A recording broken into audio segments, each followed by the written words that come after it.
Sex. It's everywhere you look. It's a huge part of our culture, but us Brits tend to be tight-lipped when it comes to opening up about our personal sex lives. Until now. I ended up masturbating from like the age of 15. I just thought sex would solve most issues. It did for a while, until you realise people want way more than just sex. In this series, we're tackling the subject head-on. I think pornography had set a lot of unrealistic expectations for me of what sex was. Hugh Hefner used to call it like tits on a stick, and I'm not really built like that. In this episode, we're confronting the impact that watching pornography has had on some people's lives. I used pornography to really medicate a lot of the emotions that I had towards my childhood, towards the pressures that I was feeling at the time. No matter what I tried to do, I could not stop watching it. That's when I knew there was something up. Nothing is off limits. When I used to watch it morning, noon and night, pretty much, to the point where I was just exhausted. This is Sex After Porn Obsession.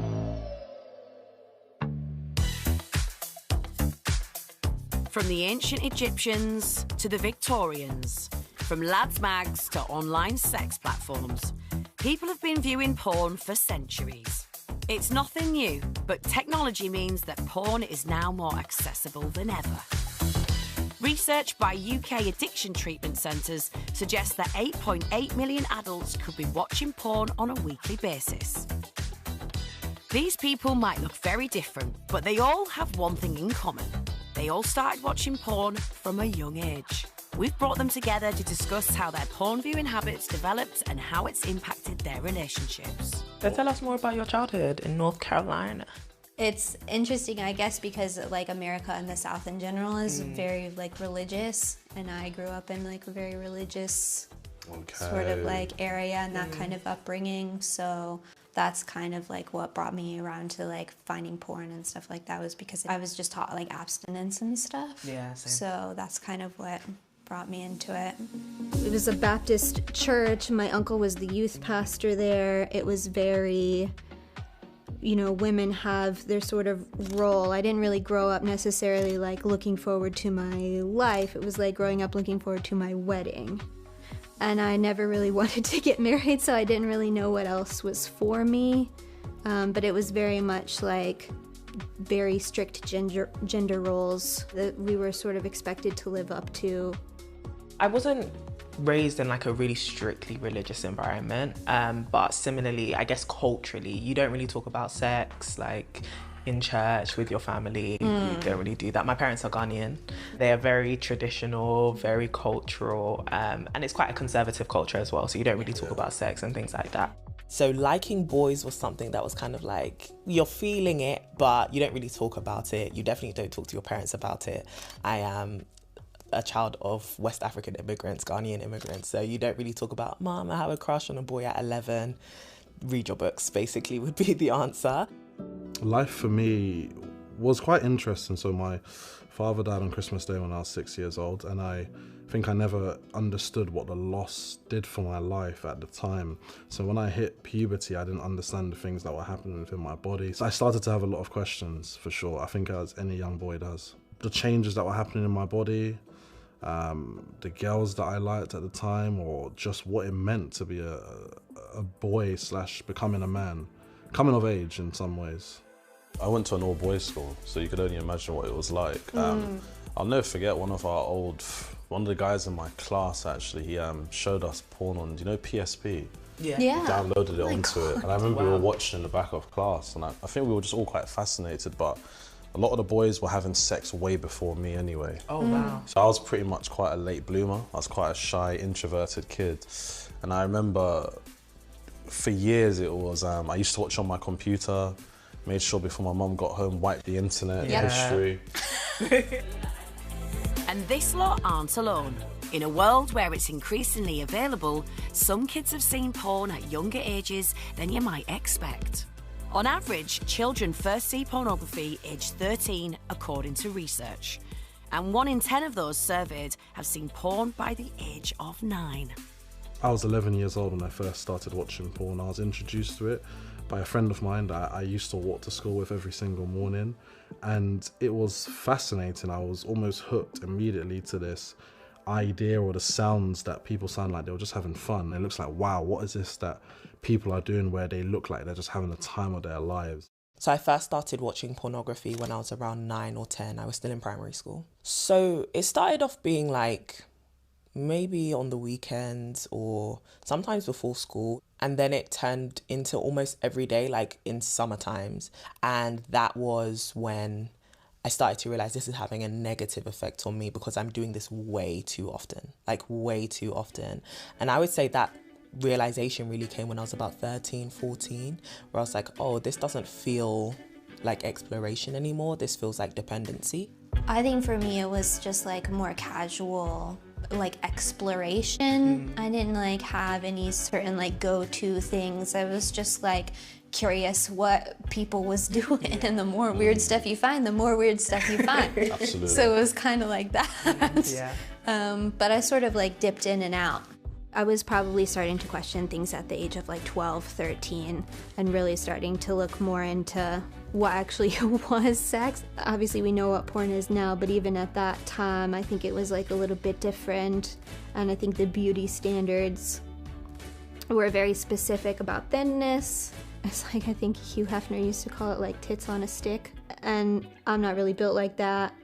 And so it was a lot of comparison and that kind of stuff. But then it's all a performance, but you don't know that then. Porn distorts your image of sex, of women, of real life relationships. So I think I became very complacent. I just thought sex would solve most issues. It did for a while, until you realize people want way more than just sex. It's not enough to sustain a relationship.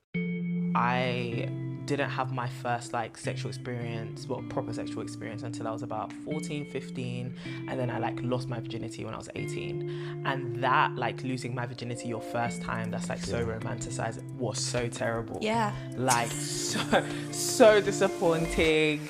It never felt like real life matched up to the high that I got, or the satisfaction that I got from watching pornography or masturbating. I think pornography had set a lot of unrealistic expectations for me of what sex was, and it didn't live up to the fantasy I'd created in my mind. My first time's gonna be like this, and it's gonna feel like this, and I'm gonna be screaming like this, and I'm gonna be flipping like that. It was nothing like that. Like, over half of the young people who responded to a survey agree that viewing online pornography could affect behaviour.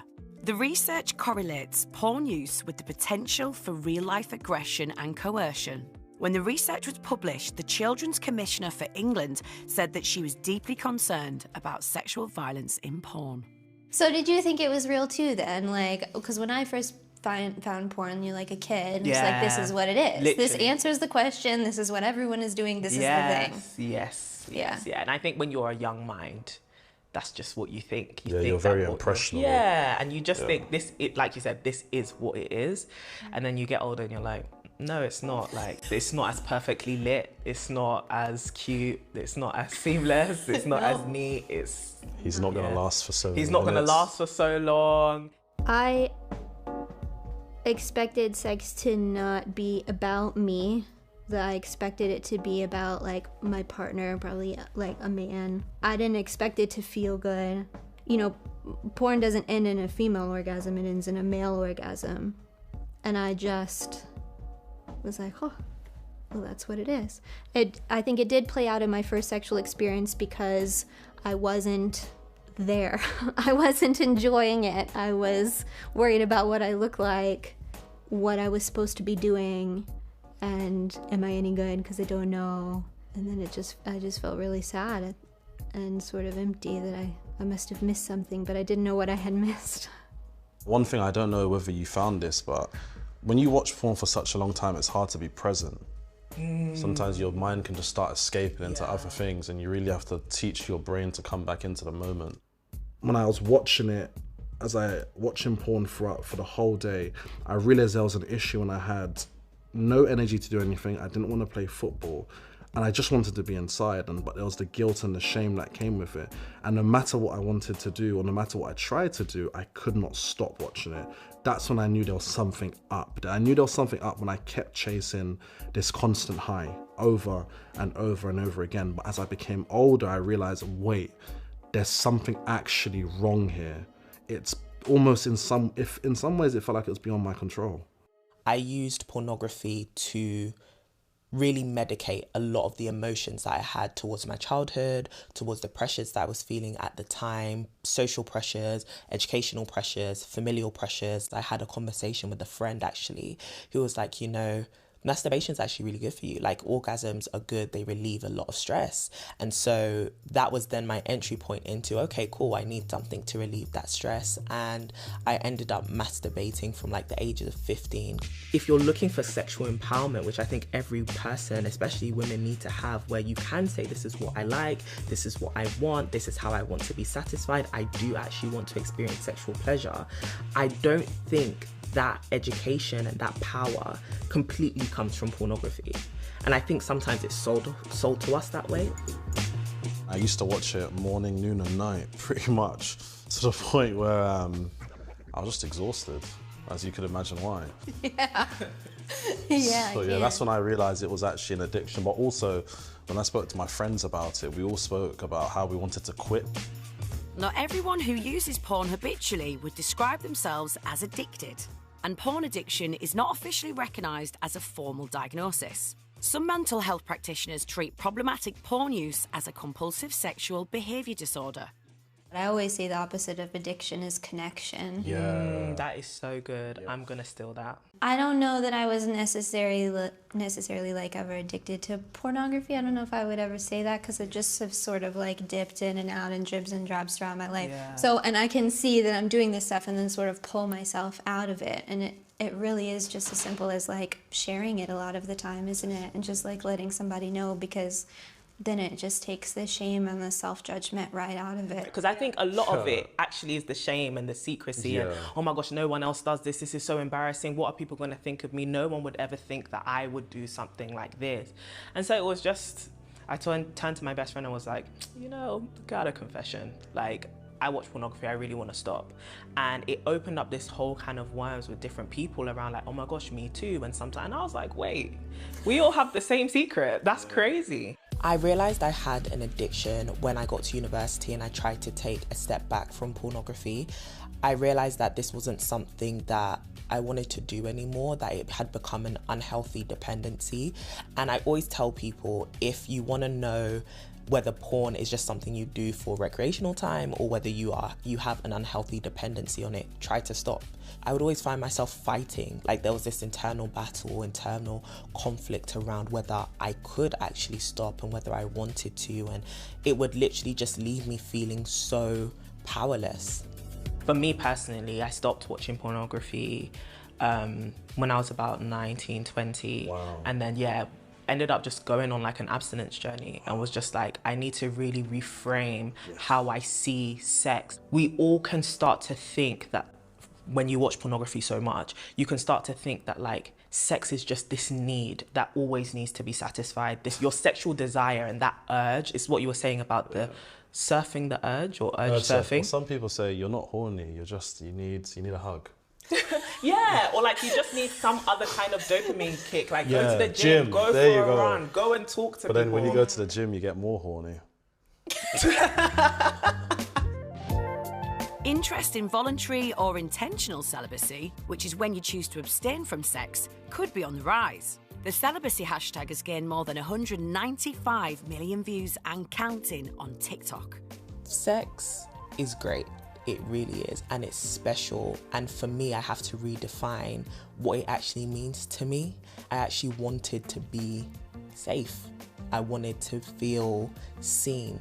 I wanted to feel loved. I wanted to be with someone who I could do that learning with, right? Because I was not a porn star and I wasn't expecting to be with one. I wanted to be with someone who was okay with that. And it wasn't just about the sex, it was actually about the intimacy. And I realized that you can't really cultivate that relationship with every single person. And so I was just like, you know what? In order to no longer see men as objects or people as sexual objects when we first start dating or first start talking. And so I just decided to take sex off the table.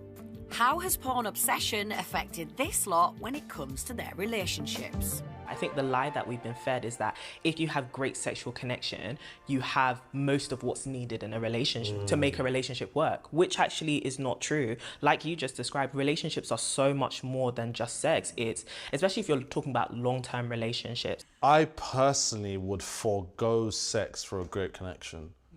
And when I was younger, of course, I wouldn't say that, but I've realized if the sex becomes great, fantastic. If it doesn't, then I kind of can look past it. If the person that I'm with, I want to be with for the rest of my life, then personally I could look past it. But it's also because I understand as you get older, your priorities change. I think now I've got a far more realistic view on relationships. Personally, for me, I think it's a great filtering process, and I think it has led to more fulfilling, connecting relationships in general.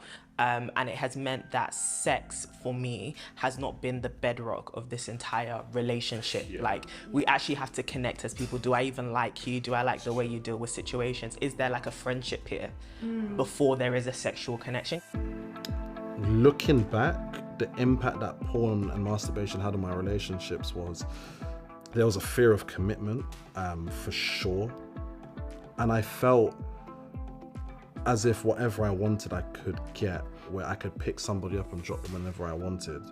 I was prolifically cheating, for sure. And I had no remorse. I did not care. How about you? How do you feel like pornography affected your sex life? Well, I had some sort of like other things going on in my life with like addiction. My mom got really sick when I was really young.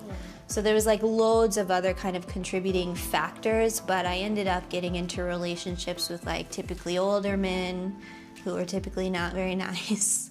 And it was just me replaying this dynamic that I was really used to and familiar with, like almost like what you were saying, you just get comfortable, like, and I was comfortable just performing, doing whatever I felt like I was kind of like supposed to do. And it took me like a long time to realize that it was supposed to be like mutual. Do you know what I mean? Like, I couldn't even really get there in my head for a really long time. I don't think I had the revelation that sex could be good for me as well until probably after yet another relationship and then divorce in my 30s. And then I was like, okay, maybe I can enjoy this too. Maybe this can be for me, and maybe I can try to let go finally of some of this like very internalized shame about the whole thing. So is it possible to have a healthy relationship with porn? One study by the University of Montreal indicates that certain groups of young adults who took part in the research reported improved sexual satisfaction when using romantic pornography.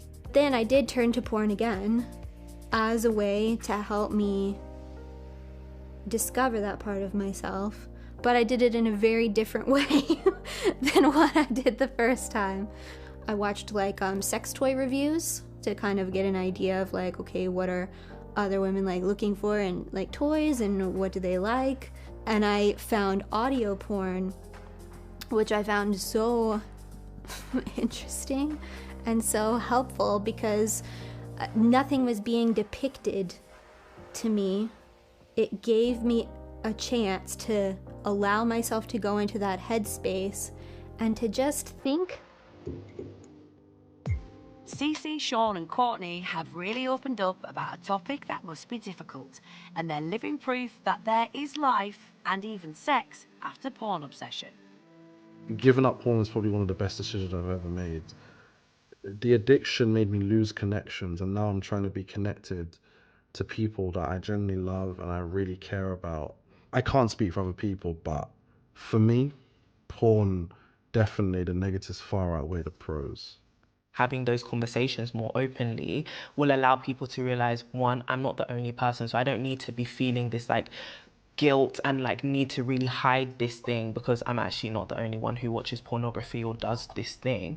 But also it allows them to actually start talking about why and start talking about what they may need and how they feel towards it as well, because there are some people who are like, yeah, I watch pornography, I actually really enjoy it, it's great. And then there are some people who are like, I watch it, but I don't want to watch it anymore. And then you actually start to get people the help or the support that they may actually need.